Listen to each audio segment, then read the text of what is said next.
dari mana kita datang, kemana kita akan pulang, berapa lama kita di tempat persinggahan ini, apa yang akan mesti kita bawa, itu adalah pertanyaan-pertanyaan yang tidak bisa dijawab oleh akal. Karena akal tak bisa menjawab, maka Allah mengirim wahyu. Wahyu itu tidak bisa diterima semua orang. Maka Allah mengirim beberapa orang yang khusus menerima wahyu itu. Orang yang menerima wahyu itu membawa kabar. Kabar itu namanya naba. Orang yang menerima kabar itu namanya nabi. Asal katanya naba. Maka ada surat An-Naba. Amma yatasaalun anin naba. Anin naba'il azim. Orang yang membawa naba itu adalah nabi. Kalau menurut akal, kita ini hanya yang nampak ini saja, yang terdiri dari kuku, bulu, darah, tulang, daging, hanya zahir. Tapi kata Nabi Muhammad SAW, tidak hanya yang nampak ini aja, tapi ada yang lain, yaitu yang batin, yang tak nampak, itulah dia roh. Tapi Nabi tak terlalu banyak cerita tentang roh. Yas'alunaka 'anir ruh. Mereka bertanya kepadamu tentang roh. Qulir ruhu min amri rabbi. Roh itu urusan Allah. Wa ma utitum minal ilmi illa qalila. Kamu diberitahu tentang roh hanya qalil, sedikit saja. Maka kita tak boleh terlalu banyak bercerita tentang roh. Adapun tentang roh, maka itu urusan Allah Subhanahu wa ta'ala. Tapi kita mesti meyakini bahwa ada namanya roh. Lalu kemudian roh ini berkumpul semua roh, Allah ambil perjanjian. A'udzubillahi minasyaitonirrajim. Wa idz akhadha rabbuka min bani adama min zuhurihim dzurriyyatahum wa asyhadahum ala anfusihim. Ketika berkumpul semua roh dan Allah mengambil persaksian. Apa kata Allah Ta'ala di hadapan roh itu? Alastu bi rabbikum. Bukankah aku ini Rabb kamu? Rabb itu artinya tiga. Mencipta, menjaga, memberi rezeki. Maka ketika kita mengatakan ya Rabb, artinya engkau mencipta aku, engkau menjaga aku, engkau memberi aku rezeki. Tiga inilah yang orang tak tahu. Siapa mencipta dia? Dari mana dia datang? Siapa yang menjaga dia? Apa rezeki yang akan dia terima hari ini? Manusia selalu cemas. Siapa mencipta engkau? Ya Rabb, Allah. Ini dengan segala ketakutan, dengan segala kilat petir menyambar, maka kita katakan, ya Rabb, engkau menjaga aku. Tak tahu kita entah apa rezeki yang kita terima hari ini sampai petang, maka kita katakan ya Rabb. Maka ketika orang berkata ya Rabb, dia sedang menenangkan dirinya dengan tiga. Ya Rabb, engkau mencipta aku. Ya Rabb, engkau memelihara aku. Ya Rabb, engkau yang memberi aku rezeki. Makanya Nabi Musa alaihissalam berdoa, Rabbi ij'alli waziran min ahli. Rabbi shrah li sadri. Nabi Musa mengatakan ya Rabb. Begitu juga dengan Nabi Ibrahim alaihissalam, Rabbi habli minas salih. Karena ketika kita datang rasa cemas, maka mulut mengatakan ya Rabb. Begitu kita mengatakan ya Rahman, engkau yang maha penyayang. Ya Rahim, engkau yang maha pengasih. Ya Karim, engkau yang maha dermawan. Ya Aziz, engkau yang maha perkasa. Tapi begitu kita katakan ya Allah, maka disitulah berkumpul dua sifat. Sifat Jamal, sifat Kamal. Jamal, semua yang indah-indah. Innallaha jamilun yuhibbul jamal. Ya Kamal, semua sempurna. Semua kesempurnaan hanya milik Allah Subhanahu wa ta'ala. Lalu kemudian diambil Allah lah perjanjian dari ruh tadi. Ruh saya, ruh ustadz, ruh abang, ruh kakak, ruh adik. Semua ruh tadi. Dalam dunia ruh kita tak ada tua, tak ada muda. Sama umur kita di ruh. Hanya saja waktu ruh masuk ke dalam jasad dan turun kemari, disitulah tahun kita lain-lain. Saya kebetulan memilih tahun 1977. Adik-adik ada yang muda, bapak-bapak ada yang tua. Itu hanya di alam sini. Di alam ruh kita sebaya semuanya, seumur semuanya. Makanya yang tua jangan merasa sedih, yang muda jangan merasa bangga. Mana tahu ada yang tua lalu sedih, saya ini lebih tua. Tenang Pak, di alam ruh kita sebaya. Ini. Lalu kemudian Allah Ta'ala setelah mengambil perjanjian ruh tadi, masuklah ruh ke dalam jasad. Sifat jasad ini kotor, darah. Kalau darah tidak mengalir, membeku, berubah menjadi nanah. Nanah maka menjadi ulat, menjadi cacing.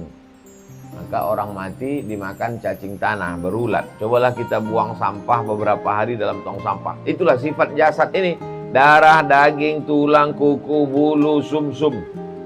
Sifatnya rendah, tanah. Lalu kemudian ruh, cahaya, sifatnya tinggi. Ketika ruh berjumpa dengan jasad, ada dua kemungkinan. Ruh menjadi hina, kotor karena jasad, atau jasad menjadi mulia, terangkat karena ruh. Mana contohnya jasad yang kotor tadi terangkat karena ruh yang mulia? Wa idh qulna lil malaikati isjudu li Adam.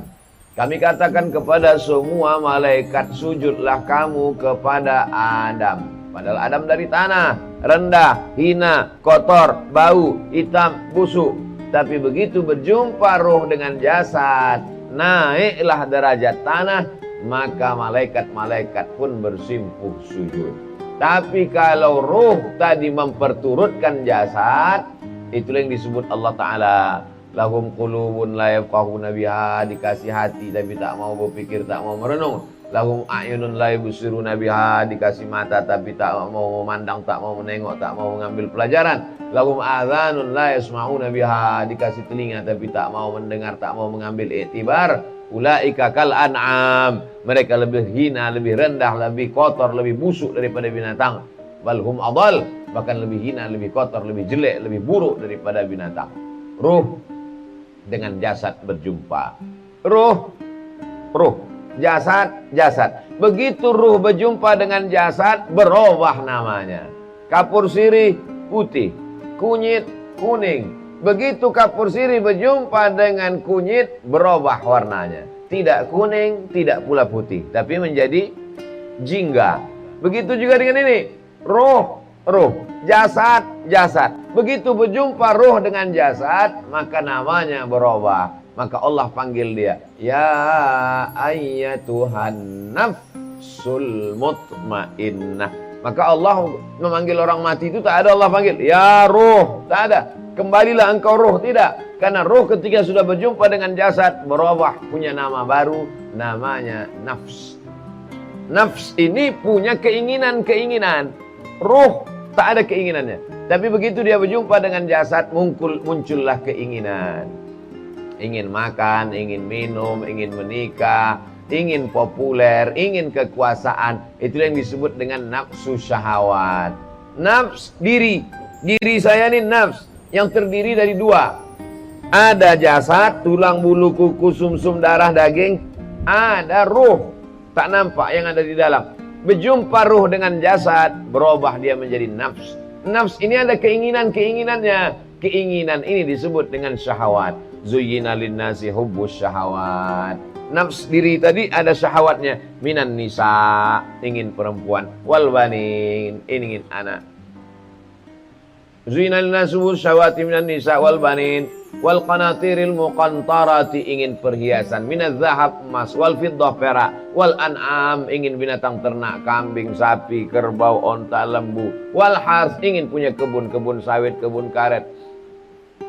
Wal an'ami wal hars, dzalika mata'ul hayatid dunya. Itulah keinginan dunia. Lalu kemudian Allah mengharamkan itu semua? Tidak. Allah tidak haramkan keinginan itu. Tentang masalah perempuan, Allah tak haramkan. Yang penting diikat dengan pernikahan. Fankihu ma tabalakum minan nisa'i masna wa sulasa wa ruba. Tentang masalah anak tidak haram. Justru anak menjadi baik. Idza matal insan, kalau manusia mati putus amalnya, yang mengalir justru anak. Waladun salihun, dengan syarat dididik dengan anak yang soleh. Emas tak boleh, haram. Dalam Islam emas boleh, silakan. Yang penting bayar zakatnya ke Badan Amil Zakat Nasional Kabupaten Kampar. Kenapa itu yang Ustaz sebut? Kebetulan itu yang ikut acara ini. Yang tak ikut seluruh Basnas di seluruh Indonesia. Lalu kemudian tentang masalah kebun. Tak boleh kita punya kebun sawit banyak, kebun karet. Silakan punya kebun sejauh mata memandang. Tapi ingat, wakaf, zakat, infak, dan sedekah. Jadi Islam itu menjelaskan kita tentang eksistensi diri kita, tentang hakikat asal muasal diri kita, tentang apa keinginan yang muncul setelah ruh berjumpa dengan jasad. Lalu selama ruh berjumpa dengan jasad ini, dibiarkannya berkeliaran di atas muka bumi ini. Hanya saja selama di atas muka bumi ini banyak yang lupa, banyak yang lalai. Maka kita perlu sejenak menyepi, menyendiri untuk mengingat. Maka dikasih kita waktu tengah malam. Sengaja waktu malam itu disediakan Allah Ta'ala untuk supaya kita merenung sejenak. Zaman dulu orang merenung jam 2 malam. Kita tak bisa merenung jam 2 malam. Kenapa? Karena Real Madrid sama Barcelona main jam 2 malam pula. Tak bisa. Lalu kemudian dikasih Allah Ta'ala masjid untuk menenangkan diri, tenang di masjid. Pun juga tak tenang. Karena ribu hiruk pikuk. Dikasih Allah Ta'ala waktu sholat untuk tenang. Di saat sholat itu pula tak tenang. Allahu Akbar. Apa bunyi handphone semuanya. Padahal sudah tertulis di situ. Alhamdulillah dikasih Allah kita satu tempat. Handphone tak ada berbunyi. Karena tak ada listrik, tak ada signal. Sebenarnya kita berkumpul ini adalah untuk sejenak merenung. Kita ini mau kemana? Kita ini sedang apa bekal yang akan kita bawa, dan nanti ada masanya ruh ini berpisah dengan jasad. Disitulah dipanggil Allah Subhanahu Wa Taala, ya ayyatuhan nafsul mutmainnah, wahai jiwa yang tenang, irji'i ila rabbiki radiyatan mardiyah, baliklah engkau menghadap Allah dalam keadaan engkau ridha, Allah pun ridha. Fadkhuli fi ibadi, menyatulah engkau dengan hamba-hambaku. Wadkhuli jannati, masuklah engkau ke surga bersama hamba-hambaku, para nabiku, para waliku, para syuhadaku, para orang yang soleh. Mudah-mudahan kita termasuk dalam undangan itu insyaallah. Al-arwah junudun mujannadah. Roh ini macam tentara. Macam mana tentara? Tentara itu berserak tentara. Ada tentara angkatan laut di sana bajunya putih, ada tentara angkatan udara bajunya biru langit, ada tentara TNI angkatan darat bajunya loreng. Tentara berserakan. Wa ma ta'arafa i'talaf. Kalau sifatnya sama, dia akan bersama. Wa ma tanakara minha wa ma tanakara minha ikhtalaf. Tapi kalau dia sifatnya berbeda, dia akan mengasingkan diri.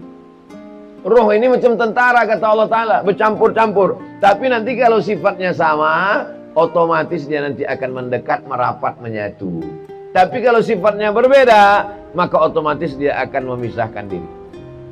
Sekarang nampak, kita ini semuanya profesinya macam-macam. Ada yang ustadz, ada yang guru, ada yang bisnismen, ada yang PNS, ada macam-macam. Tapi karena ruh tadi punya sifat kesamaan, akhirnya dia bisa bersama. Berapa banyak orang satu sekolah, satu pesantren, tapi kemudian tak bisa bersama. Kenapa? Karena sifat-sifat yang memiliki perbedaan. Kira-kira apalah kesamaan kita subuh ini? Pertama, sama-sama hamba Allah. Bukan hamba harta, bukan hamba dunia, bukan hamba kekuasaan. Amin. Yang kedua, sama-sama takut dan cemas cemana balik nanti. Ada kesamaan. Tapi kemudian sama-sama saling menyabarkan. Ada yang satu ketakutan. Kami ini susah jalannya, ini banyak menyeberang sungai. Datang satu menyabarkan. Itu cuma locah-locah aja. Locah-locah gitu. Saya dengar tadi itu isi-isi di belakang. Tak usah pikirkan semana kita balik. Kita jalani aja. Artinya apa? Artinya apa? Bahwa orang yang ada kesamaan bisa bersama. Kalau kita tengok ada orang di airport, awalnya sendiri-sendiri, tapi kemudian ketika akan duduk, bisa nanti beberapa orang akrab berdua. Cobalah kita duduk di situ. Apa yang membuat mereka bisa akrab? Karena ada kesamaan-kesamaan. Kita yang agak asing, agak ini, coba kita dengar agak-agak nguping sedikit. Apa yang mereka bicarakan? Oh, ada kesamaan. Rupanya mereka sama-sama hobi otomotif. Sama-sama ceritanya gitu. Iya, kami ini 4x4 masuk gini. Oh, ini kemarin. Kami baru balik dari Batu Tilam. Oh, ini yang berangkat ke Batu Tilam kemarin. Apa nama komunitasnya? Atos. Atos itu kareh. Keras keinginannya nggak sampai ke atas. Jadi berbagai macam keinginan. Ada keinginan yang sama, ada keinginan yang sama. Sudah berapa kali kemari Pak? Kami Pak Ustadz ya kira-kira 4-5 kali lah. Apa saja program kalian di sini? Kami sudah berbagi. Oh, ternyata dari berbagai macam latar belakang, basic pengetahuan, keluarga, suku, bahasa, tapi ada satu kesamaan, sama-sama ingin berbagi. Mereka tidak ustadz, mereka tidak penceramah yang selalu mengatakan di masjid, bersedekahlah, berwakaflah. Mereka dengan berbagai macam profesi, tapi kesamaan itulah yang membuat kita bertemu di tempat yang dimuliakan Allah Subhanahu wa taala, buminya. Akhirnya kita bersama, sama-sama membawa beras, sama-sama membawa bantuan, sama-sama akhirnya kita bertemu. Itu menunjukkan walaupun orang itu berbeda, kalau keinginan dan niat baiknya sama, dia akan dipertemukan. Makanya ketika ada sahabat Nabi yang berkulit hitam, hamba sahaya, bukan orang Arab, sementara Nabi Muhammad SAW Quraisy, mulia, putih, bersih, Nabi, Rasul, utusan Allah, dipeluknya Nabi. Karena dia tak ada kesamaan sama sekali. Warna kulit tak sama, sukunya tak sama, bahasanya tak sama. Tapi apa kata Nabi SAW waktu dia peluk kuat? Almar'u ma'aman ahab. Orang akan tetap bersama dengan siapa yang dia cintai. Insya Allah kita yang kita cintai sama. Yang kita cintai Allah, yang kita cintai Rasulullah, yang kita cintai wa hubbal masakin, yang kita cintai du'afa. Maka kebersamaan